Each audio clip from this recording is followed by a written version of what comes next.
You're just being dramatic again, my mother sighed, not even looking up from her phone as I doubled over in pain on our kitchen floor. Get up and finish the dishes. I'm tired of your constant attention seeking. My name is Emma, and at 16, I've been living with unexplained pain and symptoms for nearly 3 years.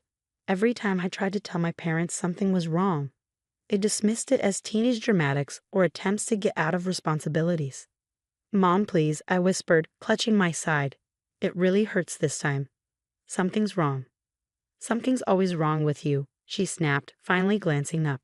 Your father and I have real problems to deal with. We can't keep indulging your imagination.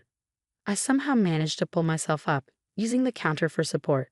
The room was spinning, but I knew better than to mention that. Last time I complained about dizziness, they grounded me for making up stories to skip school. My father walked in, his face hardening at the sight of me leaning against the counter. Emma, enough. Your mother and I are hosting the neighborhood association meeting tonight. I won't have you embarrassing us with another one of your episodes. Episodes, that's what they called the times I collapsed at home, or when they found me crying in my room from pain so severe I couldn't stand up straight. Everything was an episode or an act or attention-seeking behavior. I think I need to see a doctor, I said quietly, knowing what the response would be. We've been through this, my father's voice turned cold. There's nothing wrong with you that better discipline wouldn't fix. Now finish those dishes and go to your room. I don't want to see any of your dramatic performances during the meeting. I nodded, fighting back tears. Crying would only make things worse. They'd take away my phone again, cut off my internet access, anything to teach me a lesson about manipulating them with tears. That night, lying in my bed, I could hear their voices floating up from downstairs.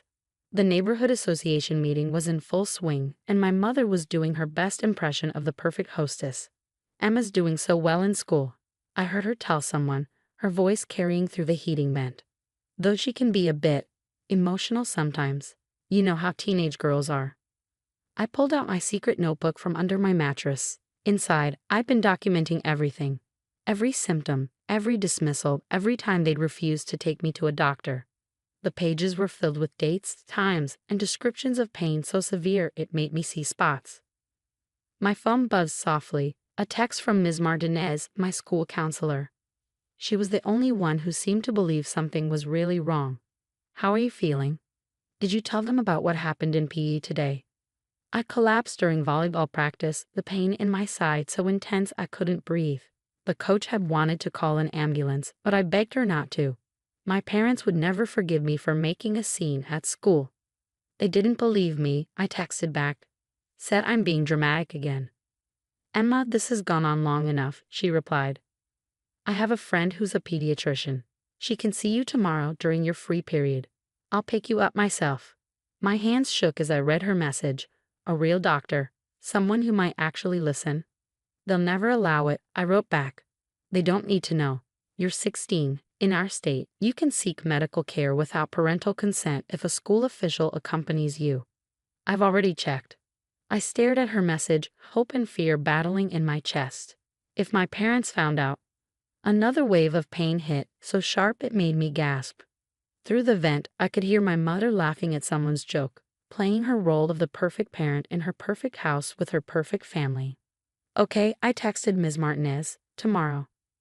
As I lay there, clutching my notebook and trying to breathe through the pain, I had no idea that tomorrow would change everything. That one doctor's appointment would expose years of medical neglect and tear down my parents' carefully constructed facade. I just knew that for the first time in 3 years, someone was finally going to listen. The next day, Ms. Martinez's blue Honda pulled up 2 blocks from my house, exactly as planned. I told my parents I had early morning study group. Another lie to add to my notebook, but this one felt different. This one might actually save me. You're very pale, she said as I slid into the passenger seat. How bad is the pain today? 7 out of 10, I replied, using the scale I'd read about online. But I'm used to it. Her hands tightened on the steering wheel. You shouldn't have to be used to it, Emma. Dr. Sarah Chen's office was nothing like I'd imagined. Instead of the cold, clinical environment I'd expected, her private practice was warm and welcoming. Soft music played in the background, and the walls were painted in calming blues and greens. Emma, Dr. Chen said, extending her hand. She was younger than I expected, with kind eyes and a gentle smile. Maria told me a little about your situation. Why don't you tell me what's been going on? For a moment, I froze. Years of being dismissed and ridiculed had made it hard to trust, hard to believe anyone would actually listen. But something in her expression made me pull out my notebook. I've been keeping track, I said softly, handing it to her. Every symptom, every time it gets bad. The dates, the pain levels, everything. Dr. Chen's expression changed as she flipped through the pages. The gentle smile faded, replaced by a focused intensity that made me nervous. You've been experiencing these symptoms for 3 years, she asked, looking up sharply. I nodded. And no one has examined you? Run any tests? My parents, I swallowed hard. They say I'm making it up. For attention. She set the notebook down carefully, too carefully, like she was controlling her reaction. Emma, I need to examine you. Some of these symptoms are very concerning. The examination was thorough. Dr. Chen listened to my heart, pressed carefully along my abdomen, and asked questions no one had ever bothered to ask before. When she touched my right side, I couldn't hold back a gasp of pain. I'm ordering blood work and an ultrasound, she said, right now. But my parents are not here, she finished firmly, and based on what I'm seeing, that's probably for the best. The next 2 hours passed in a blur of tests, needles, and imaging machines. Ms. Martinez stayed with me, holding my hand during the blood draws, bringing me water when I felt dizzy. Finally, Dr. Chen called us back to her office. Her face was serious as she pulled up my test results on her computer. Emma, she said quietly, you have a severe gallbladder condition that's been left untreated for far too long. The inflammation is extensive, and there are multiple large gallstones. This should have been caught and treated years ago. I felt tears sliding down my cheeks, not from fear or pain, but from relief. I wasn't crazy. I wasn't making it up. Something was actually wrong. Without immediate treatment, this could become life-threatening, Dr. Chen continued. You need surgery, and you need it soon. My parents want. Your parents are no longer in charge of this situation. She cut me off, her voice firm. I'm making a report to Child Protective Services. Medical neglect is a form of abuse, Emma. What they've done, or rather failed to do, is criminal. The word abuse hit me like a physical blow. I'd never thought of it that way. Hadn't allowed myself to think of it that way. They'll be so angry, I whispered.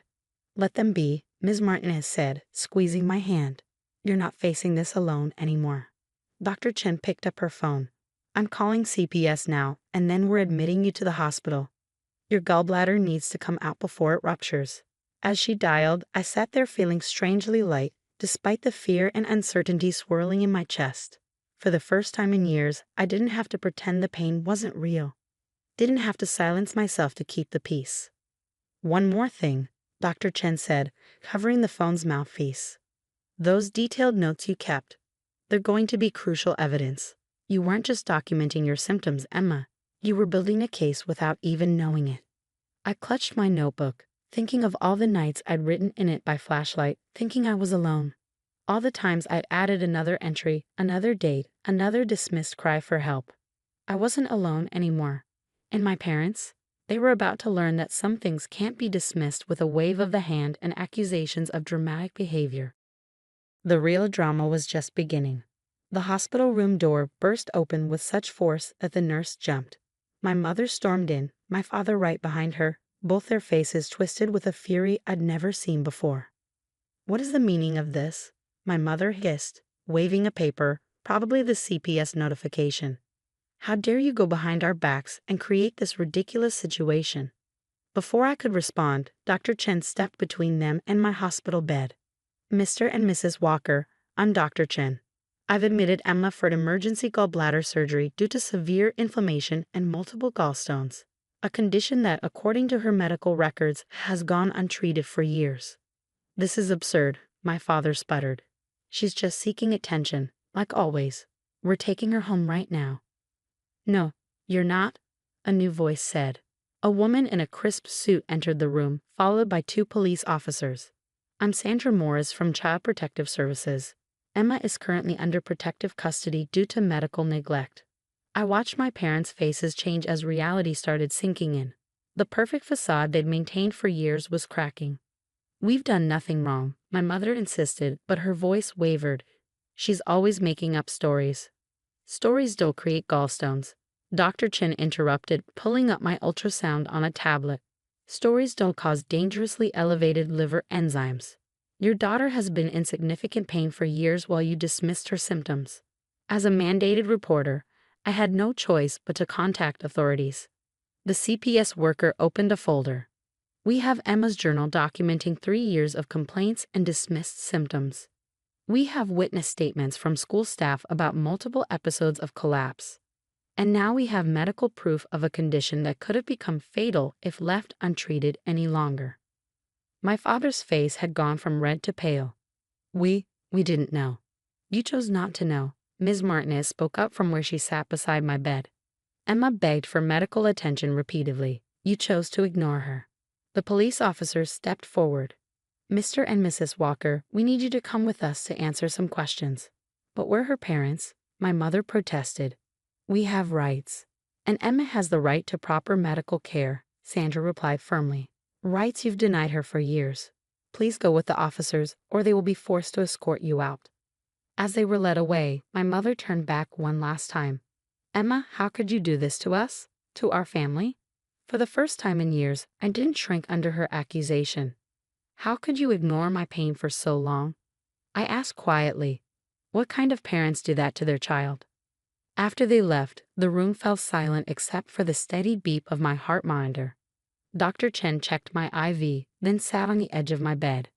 "The surgery is scheduled for tomorrow morning," she said gently. "You're going to feel so much better afterward. No more constant pain." "What happens after?" I asked, looking at Sandra. "With my parents?" "There will be an investigation," she explained. "Given the evidence, they'll likely face charges for medical neglect. You'll be placed with a temporary guardian. Your Aunt Claire has already agreed to take you in." Aunt Claire, my mother's sister who'd been kept away from our family for years because she asked too many questions. Suddenly, those questions made a lot more sense.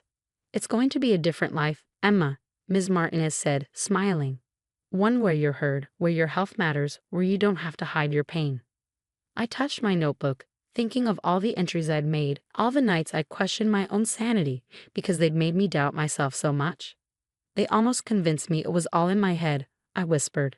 "But they didn't succeed," Dr. Chen pointed out. "You kept documenting everything. On some level, you knew the truth." Sandra patted my hand. "That's over now. Your parents won't be able to dismiss medical issues anymore, yours or anyone else's. Your documentation might even help other kids in similar situations." As I lay back against the pillows, exhausted but relieved, I thought about the years of gaslighting, of being told I was dramatic, of having my pain dismissed as attention-seeking. Tomorrow, the surgeons would remove my gallbladder, but they'd already removed something else. The weight of silence, the burden of doubting myself, the constant fear of not being believed. My parents had always said family problems should stay private, but some secrets need to be exposed to the light. Some stories need to be told. And sometimes the bravest thing you can do is speak up and let the truth set you free. As I drifted off to sleep, for the first time in years, I felt safe, protected, believed. The pain hadn't gone away yet, but now it had a name, a solution, and most importantly, witnesses who wouldn't let it be ignored anymore. Sometimes healing starts with being heard.